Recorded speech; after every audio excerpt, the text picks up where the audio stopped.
Portrait by Dr. Eganson. I held still, tried not to let the jostling of the train move me around too much. The stranger's pencil, I could see the tip of it, jumped about wildly, the eraser circling in unpredictable orbits under the artist's nose. The white paper of the sketch pad seemed the only clean thing about this little man. His torn trousers of a faded hue were spotted in uncountable marks.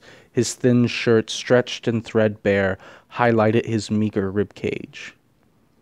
"Can I sketch you?" he had asked, pulling me from my brown study of the passing countryside. Slowly, like a man waking from a dream, I said, "Yes." He looked at me apprehensively, biting his pencil. "Could you put your hands back?" "What?" "The way they were, the fingertips pressing together. Could you—" He tried to do it himself while holding his artist articles, the pad and pencil. Remembering this usual habit of mine, keeping my hands before my face, it was an old habit, I pressed the fingertips together, watching the skin under the nails turn white. He seemed pleased by this. Sitting beside me, he takes his seat and starts into his work. When did I first begin this little trademark gesture, I wonder? I used to tap my fingers, bored by hours of lectures, drumming half-recalled tunes from band practice on my desk. It annoyed people, but I hardly even knew when I was doing it. They got me to stop, though. Looking at the crooked fingers of my right hand, I thought about the last time I had beat out a rhythm. I stopped taking lessons. It was only supposed to be until the cast came off, but we never started again. We sold the drum set the next year. It was covered in dust. A strange train to find myself on, thinking about long-gone yesterdays. What are dreams, anyway? I want it to be a drummer. That's no life, it's a fantasy. Better to have forgotten it as a boy, when there was still time to think about the future. Still, my hand hurts every day. I got mine, anyway. At our last reunion, I was in a business suit, pressed, polished, perfect. I was making 10 times what any of those slobs were, and they knew it. Now and again I forget, tapping my fingers on the desk. Shocks of pain race up my entire arm, but that's just a reminder to me, driving me on. Gazing out the window, I try to remember where I'm going.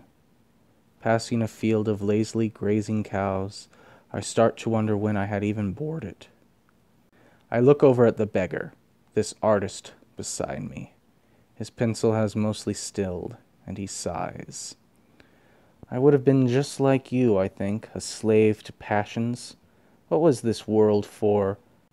Surely not to waste our time with the penny ante drumbeat of art, the stale mastery of antiquated techniques.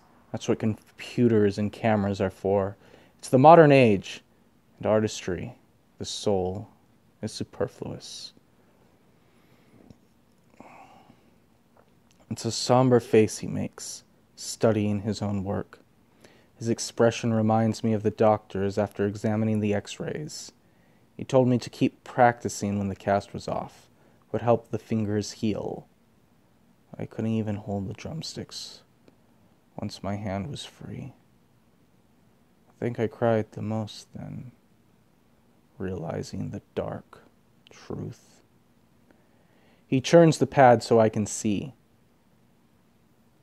Surely, that's not my face. Dead, mournful eyes gaze into the distance, a broken, tortured hand stretched out, its twisted knuckles swollen sickeningly. It looks like the face of an old man, worried and poor. Then I catch it, that hint of fierceness about the clenched jaw, the predatory frown of a man condemning all he sees. I recognize it all. That's not my face, I lie. He doesn't say anything, but turns the pad back towards himself. Scribbling a bit at the corner, he puts the pencil away. Closing the pad, he rises and trots down the hallway. A panic builds in my belly, my heart rising to my throat. I can't explain it, but I need to see the sketch again, to know my face. "Wait," I shout. I'll buy it." Without turning back, I can barely hear him say, "It's not for sale." I feel as if I've been thrown to the ground. "Your stop's coming soon," he adds. "You'll have to get off the train like the rest of us." "Please," I think, my whole body trembling. "Let me see it again, once again." "You have a reflection. A mirror is a near-perfect image," he replies. "What need do you have of this little sketch?" He starts to walk away. Jumping from my seat, I follow after him. "I need to know," I shout. What am I even saying? "Is it true? Is that my face?" "Was it your face?" he turns and asks. Bowing my head, I sigh. Yes, it was. Taking out the sketch pad, the artist flips through the pages until, finding the right one, he tears it from the binding. Looking at me, he says, "I drew 2 portraits.